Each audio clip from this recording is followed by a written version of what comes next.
Hello, I'm Bernard Hickey from interest.co.nz with today's economic weather report.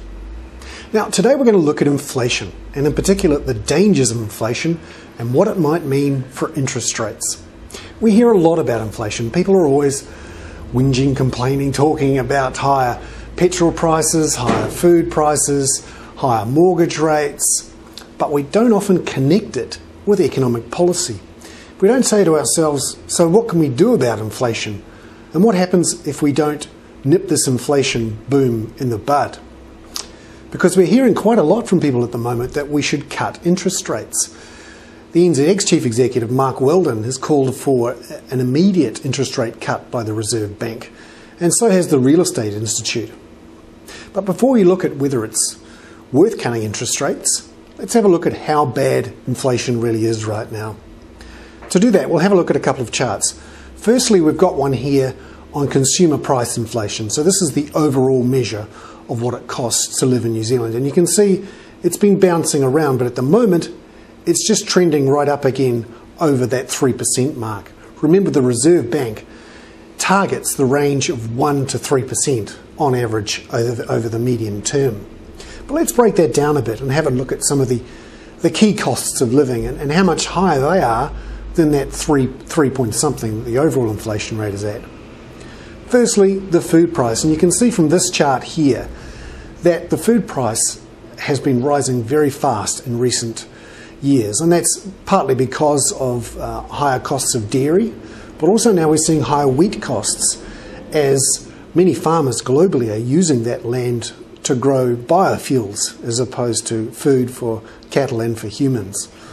So that's increasing the costs. Secondly, you can see here electricity costs are also rising and have been rising quite fast for the last 3 or 4 years, well over the rate of 4 to 5%, and it's blipped up again recently to just on 9%. And finally, something that we'll all know about if you own a house or you are a property investor, rates from local councils, they've increased quite sharply and have really grown in the last 3 or 4 years. They're now close to 10% growth. So there's some real inflation problems there. It's not just inflation imported from overseas or the cost of oil.